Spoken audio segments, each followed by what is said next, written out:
Pada tahun 2024, setiap industri telah mencapai titik jenuh. Sekarang, Anda akan menghancurkan pesaing Anda, atau Anda akan dihancurkan oleh mereka. Menghadapi lingkungan seperti itu, yang paling tragis sebenarnya adalah kita, rakyat jelata yang berada di bawah. Saya baru saja melihat banyak video tentang industri supermarket, pakaian, dan catering. Banyak bos yang telah menginvestasikan puluhan atau ratusan ribu yuan, akhirnya kehilangan semuanya dalam beberapa bulan. Jika Anda keluar ke jalan sekarang, tidak ada seorang pun. Ada yang bilang video saya menjual kecemasan, tapi lihatlah di kolom komentar, lihatlah di jalanan. Faktanya, sebagian besar pemilik toko fisik berada dalam kondisi seperti ini. Banyak jaringan toko yang tutup, termasuk Walmart. Saya baru saja melihat di video bahwa sebuah supermarket yang telah buka selama lebih dari 20 tahun tiba-tiba mengumumkan penutupan. Toko yang sudah berusia 20 tahun saja tidak bisa bertahan, apalagi pendatang baru. Setiap industri, termasuk pasar sayur, sepi. Bahkan kebutuhan pokok pun tidak laku. Kemana perginya semua orang? Wanita ini telah menjalankan tokonya selama 13 tahun dan mengatakan bahwa bisnisnya tidak pernah seburuk sekarang. Faktanya, sebagian besar orang China jelas merasa semakin sulit untuk menghasilkan uang sekarang.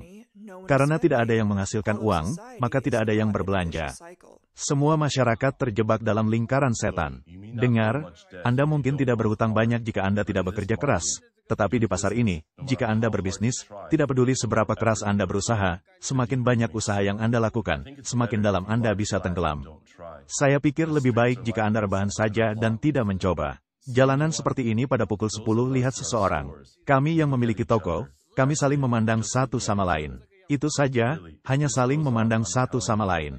Sungguh, jika ini terus berlanjut, saya beritahu Anda, kita semua akan berdiri di jalan dengan mangkuk, mengemis makanan.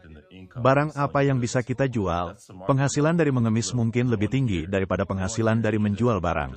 Itulah pasar sekarang. Lihat, tak seorang pun di sini. Tidak ada seorang pun di sini juga.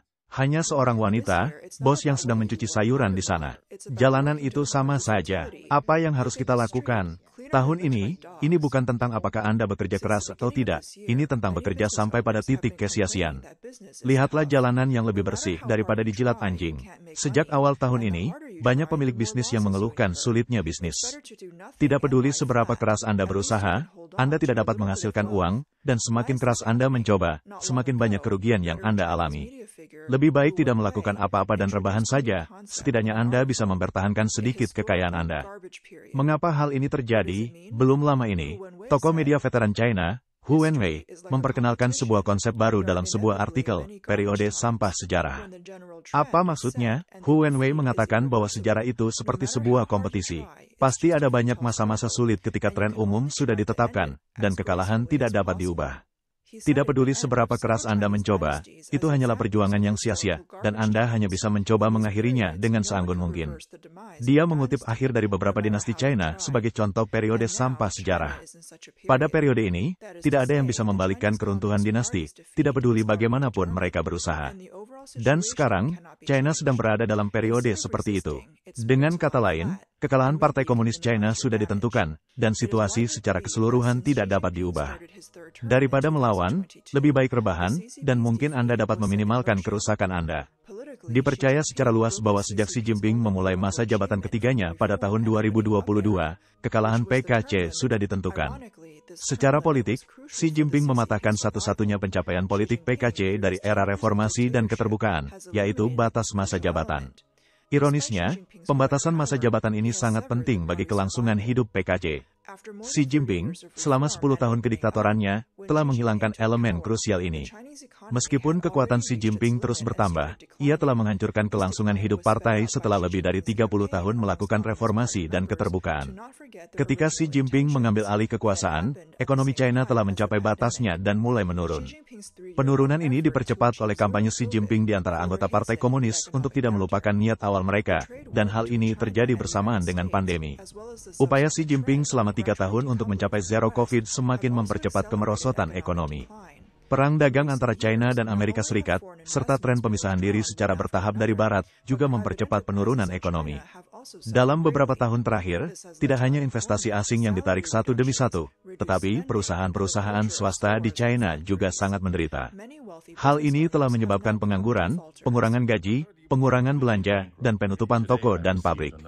Banyak pemilik bisnis yang kaya kini menjadi orang yang mangkir hutang. Benar-benar bangkrut. Hari ini, saya menerima gugatan lainnya, lebih dari 30 gugatan secara keseluruhan. Sebagai orang yang lahir di tahun 80-an, saya telah membayar harga untuk impian dan cita-cita saya. 20 tahun di bidang manufaktur fisik telah membuat saya kehilangan 80% rambut saya dan merusak tubuh saya. Jangan percaya bahwa tekanan bisa berubah menjadi motivasi. Tekanan hanya akan berubah menjadi riwayat kesehatan Anda. Kaji kekuatan Anda sendiri, dan adalah bijaksana untuk mundur tepat waktu. Pria ini bercerita tentang teman sekelasnya yang, setelah bekerja keras selama 4 tahun untuk mendirikan sebuah pabrik, akhirnya mengubah tabungannya sebesar 700.000 yuan menjadi 4 juta yuan. Saya telah menyaksikan secara langsung bagaimana seorang bos yang berjuang untuk kemajuan justru menjadi mangkir hutang. Pada tahun pertamanya, dia mengambil tabungannya dan meminjam 500.000 untuk membuka pabrik sepatu. Setelah 1 tahun, keuntungan yang tercatat di pembukuan adalah 400.000. Tetapi klien bisnisnya berhutang 600.000, yang mengakibatkan kerugian aktual sebesar 200.000. Dia mengelola dengan menggunakan kartu kredit. Pada tahun kedua, keuntungan yang dihasilkan adalah 1,3 juta, tetapi klien berutang kepadanya 3 juta, yang mengakibatkan kerugian 1,7 juta. Dia menggadaikan rumahnya sebesar 1,9 juta. Pada tahun ketiga, dia berhenti memberikan kredit, dan akibatnya, tidak ada bisnis. Bunga bank, sewa pabrik, dan biaya karyawan mengakibatkan kerugian sebesar 550.000. Kerja keras selama 3 tahun benar-benar membuatnya kehilangan 2,45 juta. Pada awal tahun ini, masalah lingkungan dan pemindahan pabrik menelan biaya 300.000, dan cedera kerja karyawan menelan biaya 80.000. Jika dia menyelesaikan tahun ini, dia akan kehilangan setidaknya 300.000 lagi. 4 tahun kerja keras dan setumpuk hutang sebagai hasilnya. Pengalaman pria ini sangat tipikal dan dengan sempurna menggambarkan pepatah yang populer di China saat ini, akhir dari kewirausahaan adalah utang, akhir dari menjadi bos adalah menjadi orang yang mangkir hutang. Akibat kredit macet dan penyimpangan, lingkungan bisnis China sudah sangat buruk. Sekarang, dalam kemerosotan ekonomi, semua orang saling berhutang, dan bahkan pengusaha yang jujur pun menjadi mangkir hutang. Selama periode sampah sejarah, tidak ada yang bisa merasa benar sendiri. Mari kita lihat manufaktur kontrak China. Manufaktur kontrak dulunya merupakan fondasi industri manufaktur China, yang mempekerjakan banyak orang dan menjadi tulang punggung ekspor perdagangan luar negeri China. Mengambil Foxconn sebagai contoh, karena pesanan secara bertahap bergeser ke Asia Tenggara dan tempat-tempat lain, pabrik-pabrik Foxconn di seluruh China mengalami pengurangan pesanan atau ditutup. Data terbaru menunjukkan bahwa volume ekspor Foxconn pada kuartal pertama menurun 58% dibandingkan tahun lalu. Provinsi Henan, yang sangat bergantung pada Foxconn, merupakan salah satu dari 10 provinsi teratas dalam perdagangan luar negeri selama 10 tahun berturut-turut. Pada kuartal pertama, volume impor dan ekspornya turun 48,7 miliar, turun tajam 23,4%, dan Henan juga keluar dari 10 besar dalam perdagangan luar negeri. Pengalihan kapasitas Foxconn telah mempengaruhi kapasitas produksi ponsel China. Saat ini, kapasitas produksi ponsel China adalah sekitar 60%, turun dari 70 hingga 80%. Dalam hal jumlah ponsel, pada tahun 2023, Henan mengekspor 57,6 juta unit, turun 14,5% dari tahun 2022. Data Bea Cukai Zhengzhou menunjukkan bahwa pada kuartal pertama tahun 2024, ekspor ponsel Provinsi Henan turun 60,7% dibandingkan periode yang sama tahun lalu. Ini adalah penurunan yang memecahkan rekor. Foxconn hanyalah salah satu contohnya. Faktanya, banyak kontraktor yang mengalihkan kapasitas produksi mereka, dan rantai pasokan pendukungnya telah berpindah ke Asia Tenggara dan tempat-tempat lain. Hal ini tidak hanya melumpuhkan industri manufaktur China, tetapi juga menyebabkan banyak pemuda pedesaan kehilangan mata pencaharian. Saat ini, industri real estate China juga sedang terpuruk. Menurut survei Reuters, di 22 kota besar di China selama liburan 5 hari May Day, volume penjualan rumah baru turun 47% dibandingkan periode yang sama tahun lalu dan turun 30% dibandingkan periode yang sama tahun 2019. Di 19 dari 22 kota tersebut, penjualan rumah baru menunjukkan tren penurunan dari tahun ke tahun. Selama liburan May Day di Guangzhou dan Shanghai, volume penjualan mereka turun lebih dari 60% dibandingkan tahun lalu. Lambatnya penjualan rumah baru mengurangi antusiasme terhadap pengembangan real estate. Data menunjukkan bahwa luas area pembangunan baru pada kuartal pertama tahun 2024 adalah 173 juta meter persegi, turun 28,2% dibandingkan dengan kuartal pertama tahun 2023. Penurunan nyata dalam real estate juga telah menyeret perekonomian, lapangan kerja, dan keuangan daerah. Menurut data yang dirilis oleh PKC, defisit fiskal pada kuartal pertama tahun ini telah mencapai angka yang mengejutkan sebesar 1,6 triliun, dengan tingkat defisit fiskal sebesar 23%. Pada kuartal pertama, pendapatan anggaran publik turun 2,3% dari tahun ke tahun, dengan pendapatan pajak utama turun 4,9%. Pajak terbesar, pajak pertambahan nilai, turun 7,1% dari tahun ke tahun, dan pajak penghasilan perorangan juga turun 4,5%. Pendapatan dana pemerintah, yang juga dikenal sebagai pendapatan penjualan tanah, turun 6,7% dari tahun ke tahun. Satu-satunya peningkatan adalah penerimaan negara bukan pajak, yang melonjak 10,1%. Penerimaan bukan pajak mengacu pada berbagai pungutan pemerintah, termasuk pungutan kota yang dibayarkan oleh masyarakat kepada pemerintah, denda administratif, pendapatan operasional perusahaan milik negara seperti air, listrik, dan gas, dan pungutan pemanfaatan sumber daya alam yang dikumpulkan oleh pemerintah, seperti pertambangan dan kehutanan. Peningkatan signifikan sebesar 10,1% dalam penerimaan bukan pajak berarti bahwa pemerintah telah secara signifikan meningkatkan eksploitasi terhadap rakyat melalui berbagai denda dan pungutan. Inilah sebabnya mengapa kita melihat hampir semua biaya air, listrik, dan gas di hampir semua kota melonjak dan bahkan tiket kereta api berkecepatan tinggi pun mengalami kenaikan harga. Dapat dikatakan bahwa PKC telah menemukan modus baru untuk merampok warga. Utang pemerintah daerah yang sangat besar akan menjadi bencana berikutnya. Data menunjukkan bahwa pada akhir Desember tahun 2023, total utang pemerintah daerah di China telah melebihi 100 triliun yuan. PDB China pada tahun 2023 hanya 126 triliun yuan, dan pendapatan fiskalnya hanya 21 triliun yuan. Sejauh ini, total utang pemerintah daerah China ditambah utang pemerintah pusat tentu melebihi 126 triliun yuan, yang lebih dari 5 kali lipat pendapatan fiskal. Risiko terbesar diantaranya adalah utang tersembunyi pemerintah daerah, yang merupakan utang perusahaan investasi dan pembangunan perkotaan milik pemerintah daerah. Ironisnya, obligasi investasi perkotaan ini telah menjadi faktor kunci dalam menjaga keuangan pemerintah daerah dalam beberapa tahun terakhir. Menurut analisis blogger keuangan Laoman, dalam beberapa tahun terakhir, perusahaan-perusahaan investasi perkotaan di seluruh negeri telah meningkatkan akuisisi lahan mereka. Menurut pelacakan pengumuman lelang tanah oleh platform data utama di berbagai kota, pada tahun 2022, proporsi tanah yang dibeli oleh perusahaan investasi perkotaan adalah sekitar 40%, yang meningkat menjadi 60% pada tahun 2023. Pada kuartal pertama tahun 2024, angka tersebut telah mencapai 70%. Perusahaan investasi perkotaan sebenarnya dimiliki oleh pemerintah daerah. Ketika mereka membeli tanah, sebenarnya ini adalah permainan memindahkan uang dari satu tangan ke tangan lainnya. Namun, sebagian besar perusahaan-perusahaan ini tidak benar-benar mengembangkan tanah yang mereka beli. Mereka hanya menggunakannya sebagai jaminan untuk meminjam uang dari bank dan kemudian memberikannya kepada pemerintah untuk membayar hutang. Jenis pinjaman hipotek ini tidak termasuk dalam statistik utang pemerintah daerah dan tidak tunduk pada batasan kebijakan. Oleh karena itu, meskipun tanpa arus kas masuk, mereka terus-menerus mengakuisisi tanah, menggadaikannya ke bank, dan dengan demikian mempertahankan permainan meminjam uang baru untuk melunasi utang lama. Hal ini juga menjelaskan mengapa pendapatan penjualan tanah pemerintah hanya turun 6,7% pada kuartal pertama, sementara area konstruksi baru real estate turun 28,2%. Permainan meminjam uang baru untuk melunasi hutang lama ini seperti berjalan di atas tali. Dengan kata lain, selama perusahaan investasi perkotaan tidak dapat melunasi pokok pinjaman pertama, apakah itu obligasi investasi perkotaan yang diterbitkan secara publik atau pinjaman hipotek tanah yang dijelaskan di atas, hal itu akan memicu reaksi berantai yang mengerikan yang melibatkan seluruh sistem perbankan China. Faktanya, di balik kemakmuran pasar real estate China selama hampir satu dekade, terdapat permasalahan sosial yang mengakar. Pertama, booming real estate telah menyebabkan misalokasi sumber daya sosial yang serius. Sejumlah besar dana telah diinvestasikan di pasar real estate, menekan industri dan bidang lainnya. Kedua, melonjaknya harga rumah telah menyulitkan banyak orang untuk membeli rumah. Banyak keluarga harus menanggung pinjaman selama puluhan tahun untuk membeli rumah. Sekarang, ketika harga rumah turun, tabungan sebagian besar masyarakat mungkin akan terkuras, dan kepercayaan mereka terhadap Partai Komunis China juga bisa lenyap.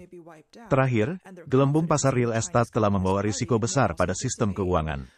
Begitu gelembung tersebut pecah, hal itu akan menciptakan dampak yang sangat besar pada keseluruhan sistem perekonomian. Menurut laporan keuangan kuartal pertama yang dirilis oleh bank-bank besar di China, pendapatan operasional dan laba bersih mereka mengalami penurunan. Salah satu penyebab utamanya adalah runtuhnya sektor real estate, yang telah menyebabkan berbagai kredit macet yang serius di bank. Data kredit macet dari beberapa bank kecil dan menengah yang terdaftar sangat mencengangkan. Sebagai contoh, total kredit macet Bank Guozu adalah sekitar 5,6 miliar yuan, di mana 3 miliar yuan diantaranya berasal dari real estate. Hal ini membuat rasio kredit macet bank di industri real estate menjadi 40,4%, yang berarti bahwa dari 1 juta yuan yang dipinjamkan ke industri real estate, 400.000 yuan tidak dapat diperoleh kembali. Bank terutama meminjamkan kepada perusahaan real estate untuk layanan korporat dan menyediakan sebagian besar layanan pribadi melalui pinjaman hipotek perumahan individu. Masalah ini memiliki dampak yang jauh lebih luas. Saat ini, jumlah agunan yang disita di China mencapai 219.000 unit. Setiap agunan yang disita mewakili kredit macet bank. Selain itu, pasar saham juga anjlok di bawah 2.700 poin. Pasar belum merespon upaya pemerintah untuk menstabilkan pasar atau arahan Xi Jinping. Hilangnya kepercayaan publik adalah fitur penting lainnya dari periode sampah sejarah ini. Sekarang, hampir mustahil untuk menemukan segmen masyarakat yang masih memiliki kepercayaan terhadap rezim ini. Kurangnya kepercayaan terhadap sektor swasta tercermin dengan baik dalam konsep rebahan dan bermalasan, mempertahankan konsumsi serendah mungkin untuk mempertahankan hidup. Sejumlah besar anak muda yang menganggur kembali ke rumah untuk hidup dari orang tua mereka. Hal ini juga menyebabkan kurangnya hubungan romantis, pernikahan, pembelian rumah, dan kelahiran anak. Terlebih lagi, orang-orang kaya mengambil uang mereka dan melarikan diri, sementara orang miskin berimigrasi ke luar negeri secara ilegal. Ketika kepercayaan masyarakat terhadap suatu rezim mencapai titik terendah, hal itu berubah menjadi kemarahan. Kita juga melihat berbagai peristiwa ekstrim sering terjadi, dengan semakin banyaknya orang turun ke jalan untuk melakukan protes. Ini adalah awal dari runtuhnya sebuah dinasti. Singkatnya, kita dapat melihat bahwa Partai Komunis China saat ini sedang menghadapi krisis baik secara politik maupun ekonomi. Yang menakutkan adalah bahwa diplomasinya hampir rusak. Pertama, tampaknya tidak ada kemungkinan untuk meredakan ketegangan AS China. Kunjungan Menteri Luar Negeri AS Antony Blinken ke China pada akhir April lalu tidak mencapai kesepakatan substansial tentang isu apapun, terutama terkait isu dukungan terhadap Rusia. Akibatnya, Amerika Serikat memulai serangkaian sanksi pada tanggal 1 Mei. Pemerintah Amerika Serikat menjatuhkan sanksi terhadap hampir 300 perusahaan dan individu, termasuk lebih dari 20 perusahaan di China dan Hong Kong. Hal ini terutama ditujukan kepada entitas-entitas di China yang membantu Rusia menghindari sanksi, termasuk melalui entitas-entitas fisik di China. Pada tanggal 9 Mei pemerintah AS menambahkan 37 entitas China ke dalam daftar hitam perdagangannya. Alasannya adalah karena mereka merupakan ancaman bagi keamanan nasional AS atau bertentangan dengan kepentingan kebijakan nasionalnya. Menurut aturan, setelah sebuah perusahaan ditambahkan ke daftar entitas, maka perusahaan tersebut akan sulit mendapatkan produk dan teknologi dari pemasok AS. Selain itu, pemerintah AS telah memperingatkan bahwa mereka mungkin akan menjatuhkan sanksi terhadap bank-bank di daratan China yang terlibat dalam transaksi yang signifikan untuk mengangkut barang-barang militer atau barang yang memiliki fungsi ganda ke Rusia. Ada juga rumor bahwa jika lembaga-lembaga keuangan China ini terus mendukung Rusia, Amerika Serikat mungkin akan mengeluarkan bank-bank China ini dari sistem transaksi SWIFT, yang akan menjadi pukulan besar bagi PKC. Hubungan China-Eropa juga mengalami ketegangan. Pemimpin China Xi Jinping baru-baru ini mengunjungi Prancis, Serbia, dan Hungaria, mencoba meredakan ketegangan antara China dan Eropa, namun upaya tersebut mungkin sia-sia. Selama kunjungan Xi Jinping ke Eropa, South China Morning Post melaporkan pada tanggal 10 Mei bahwa Kamar Dagang Uni Eropa di China menyatakan bahwa kepercayaan perusahaan-perusahaan Eropa terhadap lingkungan bisnis di China telah mencapai titik terendah sepanjang masa. Laporan tersebut menyatakan bahwa lebih dari 2/3 responden mengatakan bahwa berbisnis di China menjadi semakin sulit, yang merupakan proporsi tertinggi yang pernah tercatat. Akibatnya, para anggota semakin ragu untuk memperluas investasi mereka di China dan terus mengevaluasi kemungkinan untuk beralih ke negara lain. Singkatnya, PKC sekarang sedang menghadapi krisis internal dan eksternal dan telah memasuki periode sampah yang tidak dapat dipulihkan dalam sejarah. Seorang tokoh media Amerika di pengasingan, Zai Sanying, sebelumnya mengatakan bahwa PKC tinggal menghitung hari, dan memperkirakan bahwa PKC akan digulingkan dalam 2 atau 3 tahun. Dia mengatakan bahwa ada banyak masalah yang menghadapi letusan dahsyat, seperti Laut China Selatan, Perang Rusia-Ukraina, Selat Taiwan, ketegangan India-China, hubungan India-Jepang, nilai tukar RMB, belanja fiskal daerah, utang daerah, proyek real estate yang belum selesai, stabilitas Hong Kong, lapangan kerja, kegagalan bank, masalah pasar saham, dan lain-lain. Setiap masalah ini adalah tong mesiu yang sudah menyala dan menunggu untuk meledak. Selain itu, semua permasalahan ini saling terkait dan tidak dapat diselesaikan secara terpisah. Jika satu tong mesiu meledak, maka akan memicu ledakan yang lainnya.